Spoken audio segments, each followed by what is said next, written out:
Hello and welcome to a special episode of the Lowdown. Today I am delighted to be joined by Christian Dobrick, an advocate both of positional play and also a member of the German coaching school of Ralf Rangnick to preview this weekend's upcoming Champions League final between Manchester City and Chelsea. Christian, welcome to the show.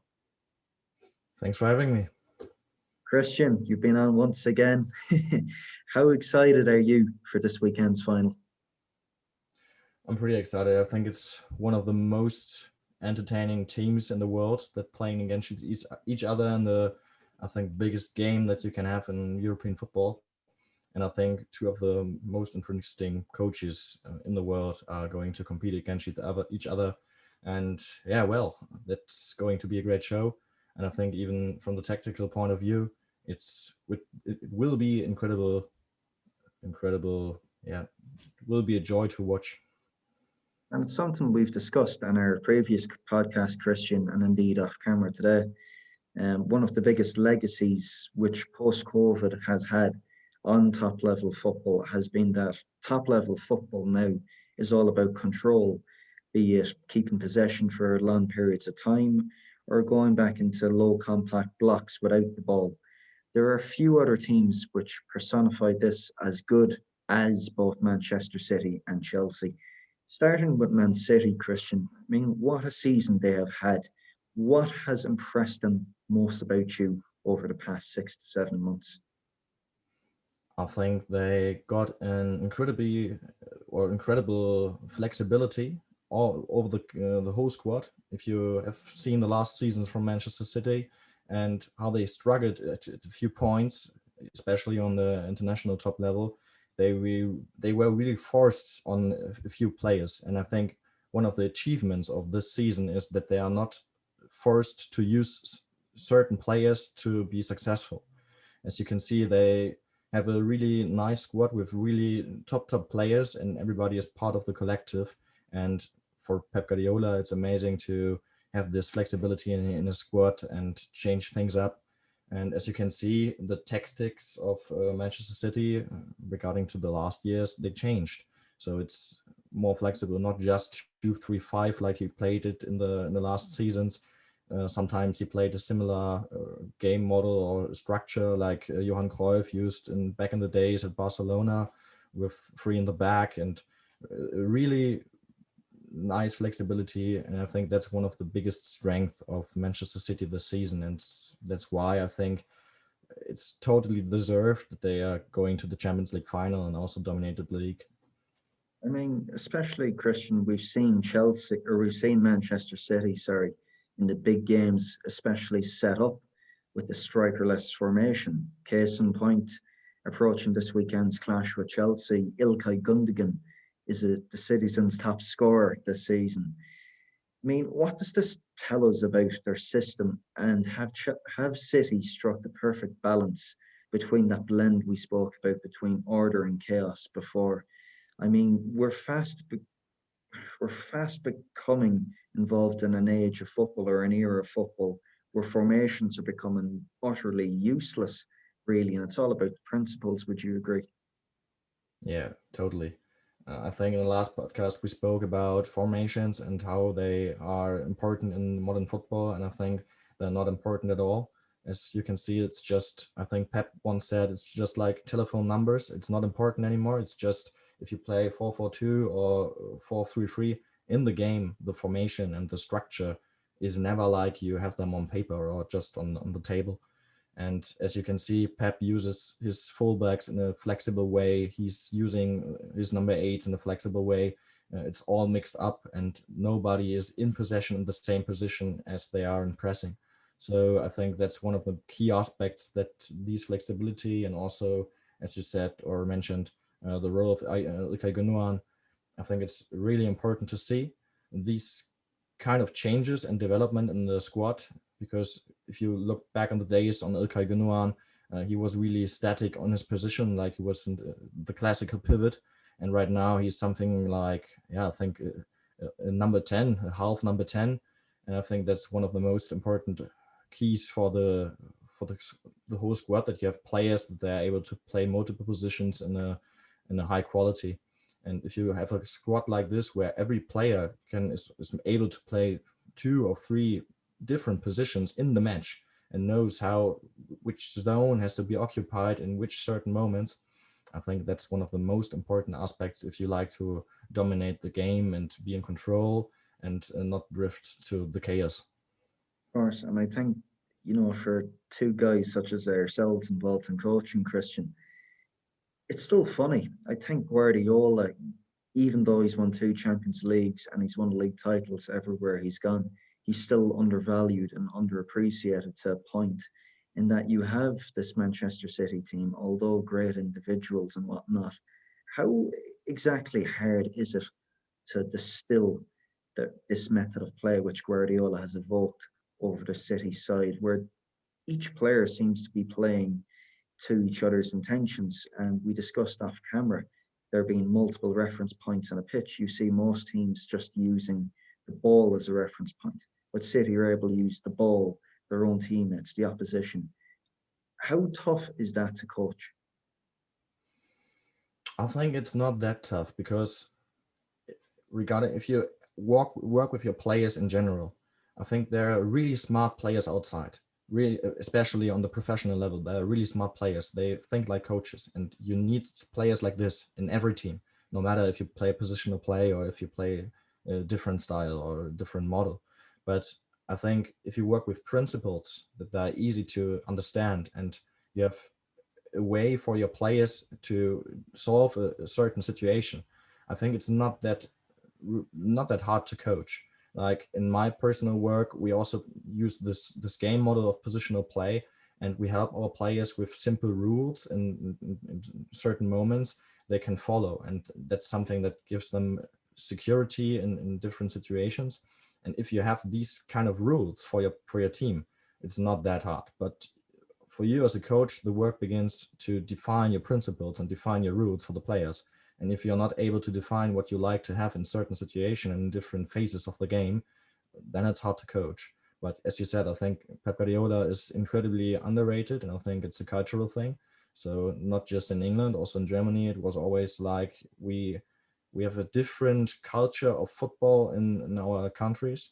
In England, it was, I think, pretty similar to the German style. It was all about power. It was about speed. It was about being a tough guy. And Pep Guardiola is the total opposite of that. And in Germany, it was the same. Germany was really, it was a culture of heavy metal football, like Jurgen Klopp called it. It was about speed, about counter attacks, about high pressing, and these possession style with a lot of control and being patient and all this. It wasn't in the DNA of the country. And I think that's why they're underrated in these kind of countries, but in different countries like in Spain or in Catalonia, I think they get the appreciation they deserve. And obviously, there's been a slight modification to the Guardiola guidebook when it comes to positional play this season, Christian. And, when Guardiola said earlier on this season, we are not a team for the transitions, and he referred to Manchester City regaining their rhythm by making 1,000 passes. What exactly did he mean? I think that he knows that his teams need once Pep said he doesn't like his team to not have the ball because they can't defend. I think it's something Pep really like to use phrases that are maybe not the reality, but most of the time he gets the point. And I think he like to say with that if you're not good in transitions, you like to have the ball all the time, and the main goal is to regain the possession if you are losing it. And I think that's something that he likes to implement his players in the mindset, that they have the focus on a certain aspect of the game. Like if you lose the ball, you have to win it back immediately, or we're in struggle, we have problems. And I think that's why he said something like this. I think Manchester City at all is not a bad transition team, and also they played great counter attacks. I think every team, if you have the reminder that Pep's way of playing is the total football, I think total football means that you need to be dominant in every phase of the game. So in possession, without possession, and the transition moments, set pieces, I think everything is important to have control over it, and Pep knows that really well, but he likes to focus his players. Naturally, he's a guy too, he wants to dominate all the phases. And albeit before, City were more gun-ho with their high pressing. This season they've been a bit more passive, but that doesn't mean they sacrifice anything really. When you look when they're defending, they're actually okay when they go into medium to low block and become compact. We've seen how the signing of Ruben Diaz and the rekindling of John Stones to top form has helped that too at Manchester City. And the knock-on effect which has had, of course, Christian, is we've seen City, albeit they're playing with the slower tempo, more passive pressing, they do concede less XG per shot. But how will City just manage this Saturday the counter-attack of Chelsea, which we discussed off camera, with Werner's pace and, of course, the dynamism of Christian Pulisic, Mason Mount, players that are adept at breaking the lines through passing and dribbling? I think the counter-attack is one of the strength of Chelsea in general, and I think that will be one of the most important aspects to control. But I think if you control the center and the midfield, you're able to control counter-attacks. So as Pep started to bring his fullbacks into the middle, it was not just because you can dominate the ball with 5 players in the channels in the center, but also because you have a really good structure to prevent counterattacks. And I think if Pep is mentioned to his possession phase, he also will use similar structures to prevent players from making deep runs. As you can see in the last matches, he was really patient about which player has to move where into possession to prevent counterattacks. And I think that will be one of the most important aspects for him to prevent this counterattacks. And he is really good into finding solutions in possession to prevent these kind of moments. Like in Germany, he saw every team was playing 4-4-2, and one striker was far ahead, and the other striker he was like a false nine or was going to the side. And he was really good in controlling these 2 players, because these were the most important players in this kind of counter-attack model that is dominant in Germany. And I think he will find solutions. But on the other hand, I think he will not be so, I think he is not, how can I say it? He will give also the ball to Chelsea and try to give his players a pause. It was a long season and the players had really much to do, and he knows that it's hard to go these last 90 minutes. And as you said, he's also in the low block. He became more confident and he's keeping the things simple. And I think these simple things will decide this match. If you are going into the basics, you're good in the basics, and you're also good in the simple things, I think you will win this game. It's not that important to have the best tactics. I think the simple things will decide it. Of course, and you speak about the simple things, and it's something which Juanma Lilo, Pep's assistant, speaks about the whole time. And when Lilo was asked before to give a detailed description about positional play, he just had one line, and he says, "Look at the opposition, they'll tell you what to do." We've seen, as you discussed this season, City have a knack of pursuing numerical superiority out wide when they build up in like a diamond-like shape. And they do that in order to overload and isolate, essentially to find a qualitative advantage elsewhere. If they do so on Saturday, as we expect, where exactly do you think they'll target within Chelsea's structure? Yeah, I think as you could see from the Champions League game against Dortmund, for City, it's really important to control the half spaces, so the interior channels. And I think the control of the interior channels and the half spaces will be the key to bring this game model alive, to bring the opponent on one side and try it on the other side and to try to score there. And if you control the half spaces, then you will win this game. But as you saw, Edin Terzic from Dortmund, he knew that Pep liked to control the half spaces, and he needs to control the half spaces, especially against a low block. And Thomas Tuchel knows Pep really well. These 2 guys are going to dinner together and speaking about football, and it's something that I really would like to listen to, but that's a different topic. But I think the the control of the half spaces will be something that they will battling for in this game, and it will be really interesting to see which player will decide it with their individual quality to dominate these places. If somebody like N'Golo Kante is able to prevent Kevin De Bruyne from controlling the half spaces, it will be, I think, one of the most deciding factors on the tactical view. Meanwhile, looking at Chelsea and Thomas Tuchel in particular, I mean, what a job he's done in just over 4 months at the helm. Given your insight and what you've heard of people who have worked with and for Tuchel, Christian, I mean, what do you think he's brought exactly to Chelsea Football Club? I think he brought a certain mentality. I think that's one of the most important aspects that Thomas Tuchel can give a club. So I don't know if it's known in the English speaking world, but he once made I think a keynote speech on a think tank from, I think, the industry in Germany, and in this keynote speak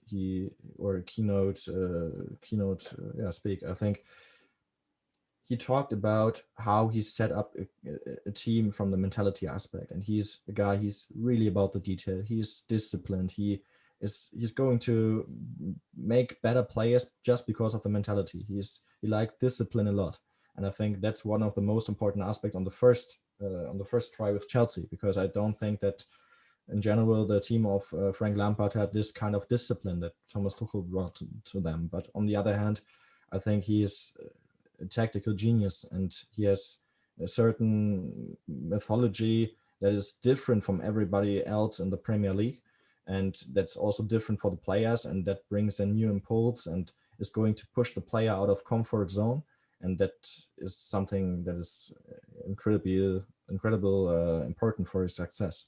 And as you can see, he is a tactical genius. He learned at first from Ralf Rangnick here in Germany, and after that he learned from Pep Guardiola, and you can see these kind of influences in his game, in his way, how he's approaching in general, and how he set up his teams.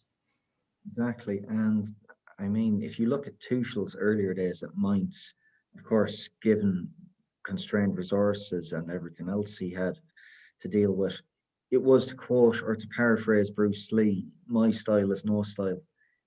We've heard players come out and say they were expected to change formation up to 5-6 times a game, which is frankly ludicrous even at today's top level. But at Chelsea, there seems to be more of an embedded philosophy. Tuchel, like Guardiola, loves controlling the most important spaces on the pitch. For him, that means he wants to press and to pass as much as possible in the opponent's half. What does this look like on the pitch? Yeah, as you can see, he has an assistant coach, Zoid Löw, and I think he's the guy about the pressing. He's from Red Bull, and you can see that he is really into these Red Bull topics, like a good pressing, something Red Bull is really known for in all Europe. And you can see this quality. And he likes to be dominant about pressing and on the one hand, and also he likes to be dominant when he gets the ball. So these are, I think, two sides of the same coin. And Thomas Tuchel got that. And if he says he likes to have the ball all the time in the opponent's half, it's similar to what Pep Guardiola said back in the days.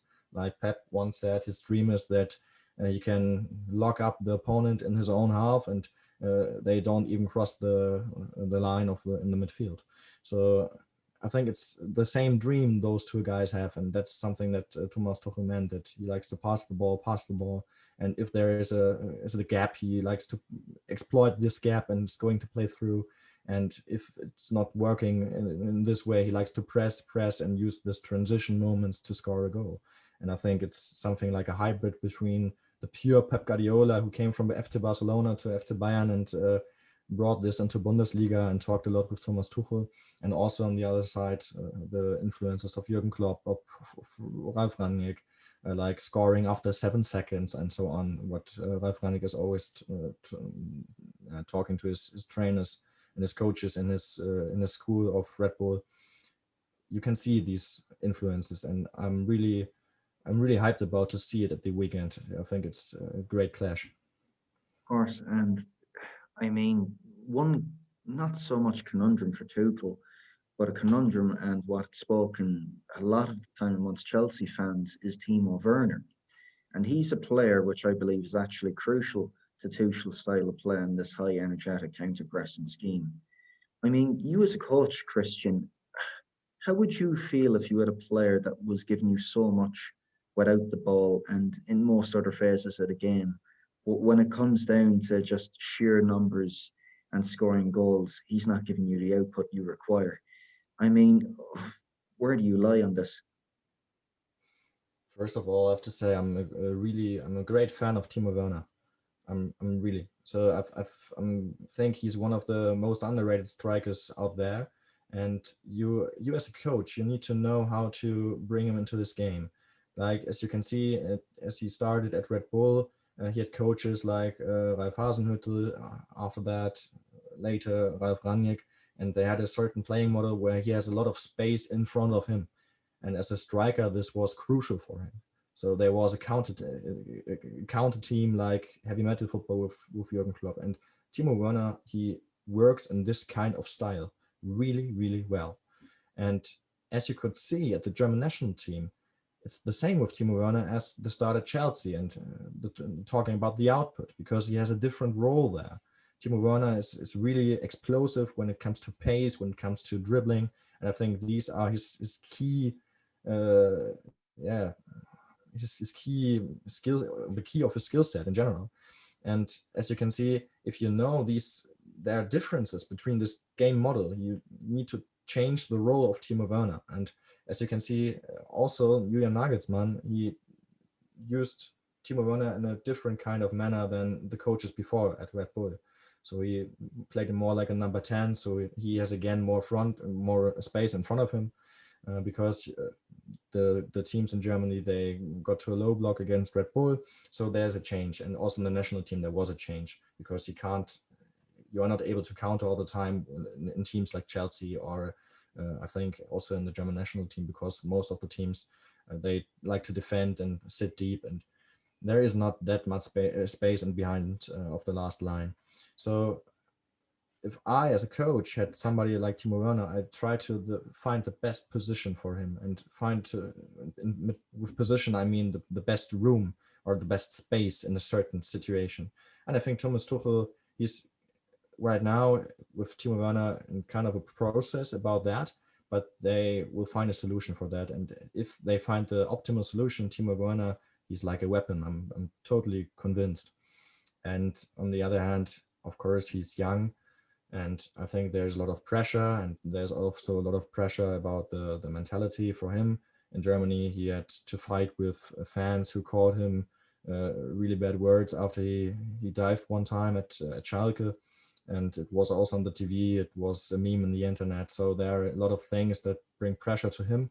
And I think you can see this with Fernando Torres as he was at Chelsea. It's always for strikers, it's a hard time if you are a meme on the internet. So I think that's one of the most important aspects. They need to control the part of the mentality of the pressure for him, and also find the best position, the best space in the game. But Of course, I mean, I've been certainly enamored by Timo Werner,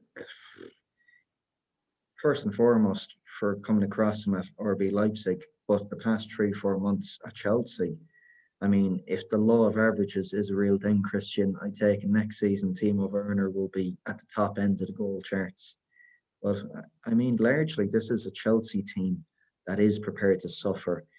But you look at Thomas Tuchel; he's created harmony within the group, which was it was essentially disjointed after Lampard's departure. Everyone has got fair opportunities, and even the likes of Kepa, Antonio Rudiger coming back into the side, Andreas Christensen, the maligned Jorginho. Players trust them, and we spoke off camera about how quickly they've been able to assimilate concepts. I mean, when we look at Guardiola and Tuchel, they're not just master tacticians, are they?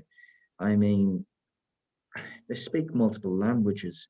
How undervalued and underappreciated is the role of social competence when you're working at the heights they are in the game of football? I think the social competence is the most important aspect for a coach. We're always talking a lot about tactics, about game models, and so on, but the most important aspect is this kind of social interactions with your players. if your players are not convinced about what you're saying to them, or if they don't trust you, you are lost as a coach. So as you can see, the players in general, if they like to remove you, they will be successful if they don't like you. So if you are not good at the social skills, the basic of human interaction, you will lose the team and you will lose everything you could set up about tactics and so on. So it's the most important aspects of our work. You can see that with Jurgen Klopp. Jurgen Klopp, he's a great human being, and that's one of his biggest strengths. And I think that's also something that make him a really top coach. And I think guys like Thomas Tuchel and Pep Guardiola, they are not guys like Klopp, but I think also they have great social skills and know how to handle a group, and which way of handle the group is important in which situation specifically. So it's totally underrated, and we need to talk a lot about just being human in football. I think it's something that we don't speak enough about, because the players are just humans with different interests, with different needs, with different problems, with, and the same is for us coaches. It's like in every human group in the society else. And I think that's really important. And as you could see, Pep Guardiola yesterday in the match against after they winning the title, and he was crying in front of the TV camera and was appreciating Aguero and what a great guy he is. And I think that's something you can impress your players with, that they know you're honest, that you're real, that you're not playing a role or something. And I think Pep Guardiola is always real, and he always tries to push his players to the limits, and the players appreciate that. And that's the same with Thomas Tuchel. Naturally, I think, and I agree, to be fair, that both managers, Guardiola and Tuchel, have indeed created, cultures and systems within their respective clubs that are bigger than any player. And we've seen this season how the likes of Almeric Laporte and Raheem Sterling have suffered as a result of ill discipline in Guardiola's squad. But if we are going to touch briefly upon the tactics, of course, Christian, I mean, we have seen over the past month, Chelsea have played Manchester City twice and indeed have beaten them twice, albeit taken to two different approaches. One in the FA Cup, which was of notable interest, was the featuring of Kepa Arrizabalaga in goals. And we seen in that game, Chelsea's outball was largely Reece James or Ben Chilwell. However, that was aided with the runs and the dynamism of the likes of Hakim Ziyech and Mason Mount, who were constantly dragging Rodri and respective fullbacks, Mendy and Joe Cancelo, out of play. And James and Chilwell often tasked with progressing the ball forward. Then, 2 weeks ago, we've seen in the Premier League City's unusual 5-1-4 formation going to man versus Chelsea's 3-4-3. And as you disclosed earlier yourself, indeed, essentially, Chelsea were looking to bait pressure in the half spaces before utilising Werner's pace in behind. I mean, that's quite a mouthful, Christian. But how do you think, to the best of your knowledge, will both sides set up to counteract each other on Saturday? It's really hard to predict, I think, because Pep Guardiola tends to do different things, especially in important games. It's really hard to predict. As you remember back then, as he played with Bayern Munich against the FC Barcelona, he played man-to-man all over the pitch, and it was really crazy to watch because nobody expected it at all. And I think Pep is a really creative guy, and he's somebody who is right now probably sitting since yesterday all the time in his chamber and locking it up and watching games of Thomas Tuchel in every manner, and tries to find the perfect plan. And I think it's hard to predict. If I would try, I would miss, I think. So, and for Thomas Tuchel, I think he won't do much experiments. I think he's in this kind of matches, he was always about stability, about doing the things you're good at. You could see that at Dortmund, you can see that at Chelsea right now. And I think he won't set up different than he has done in the past weeks. So maybe he will change a few specific dynamisms between positions or players. but I think he won't change formations or something like that. I would predict that he will bring on N'Golo Kante, because he will be so important to close down the half spaces, and that's what I would do, and try to have a good dynamism or good dynamics and dynamic players into my midfield and between the lines. But I think, as I said, really hard to predict. And I mean, as you alluded to earlier on, Christian, do you believe it will be a game won and lost in the half spaces, given that we've seen there's many similar principles utilized by both sides? Yeah, they're kind of the same when it comes to using the half spaces. They are doing it with different structures, but the intention is the same. So they try to dominate this and try to free player between the lines into the half space and be able to change or switch sides after quick passes on one side. So baiting the team up or baiting the other team to one side, drag them, and then bring the ball to the other side. And you need the half spaces to be occupied in a certain manner to have a good change of play. So I think it will be a battle of about half spaces, and it can be really interesting because in the end, the individual class of the players will decide that into this certain areas, and maybe somebody is to try to overload them. I think Pep maybe is a guy who tries to overload the half spaces, so he can ensure, or he's sure that he will dominate the half spaces, maybe bring two players in each half space, but we'll see. Possibly he will use the fullbacks again to occupy the half spaces because you have more control and yeah, the rest defense and the counter attacks, and you have also the ability to bring 5 players between the lines. Maybe something like that.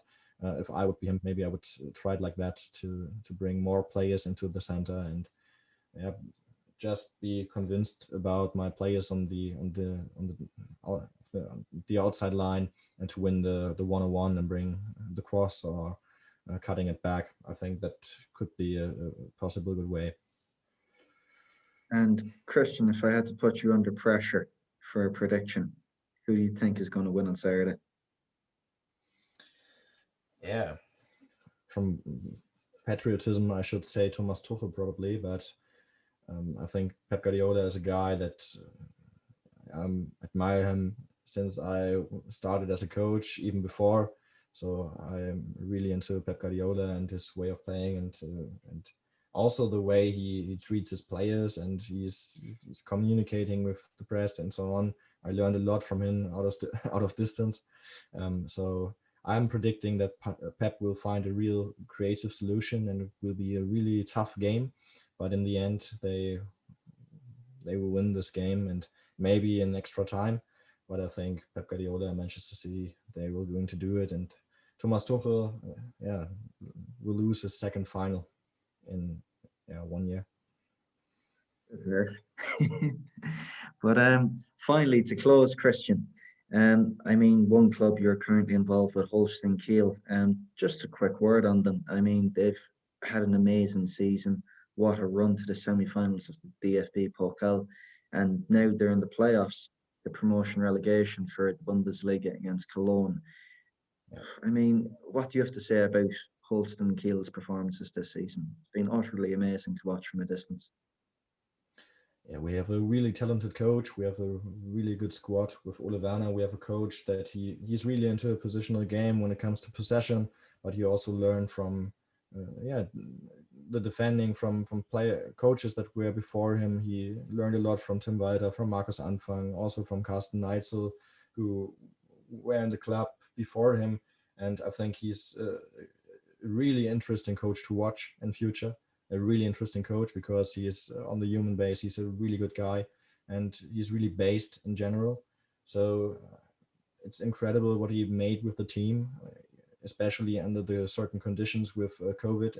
And yeah, you have to see the squad was 2 times in quarantine, and that's a really hard thing for a squad who's going on a run and he's competing in 2 different in 2 different leagues, so in the DFB Pokal and also in the Bundesliga, and always for the highest goal. And they did an incredible job. the whole club did an incredible job, and the team, yeah, really good characters into it, like Hauke Wahl, our captain. I think there are players into it that have a really great class, and you can see that they are able to think about football. And sadly, now we're in the relegation games for the promotion, and not going directly into the first league, but I think it's a great result. And if you would say to the club at the beginning of the season, you will finish at the third place and going to play Cologne in the relegation games for the promotion, everybody would say immediately, yes, we will do it. That's great. And also in the DFB Pokal, I think if you are going to beat this Bayern Munich side with this Robert Lewandowski right now into this form in their own stadium, and as a team from the second division, it's amazing. So what a season. I think there's not much comparable or in comparison in the whole world right now to what they have achieved in this season. And I'm really proud to be a part of it, also when it's just the academy. And I think what's utterly more remarkable in that a season where Werder Bremen get relegated, Hamburg have been in the Bundesliga twice since 2018. Holstein Kiel have an opportunity to be the only Northern German club in the Bundesliga next season. And I'm sure it's a game most of us will be tuned into over the coming week. Well, both playoff games, in fact. But Christian, once again, big thanks for coming on for round two. Hopefully we'll have scope to get you on in the future for round three. Yeah, I would be really glad about that. And I wish every listener a really nice game at the weekend, and enjoy as much as you can possibly do. From the tactical side and also from just the spectator side. I will be also a fan and not the tactical coach.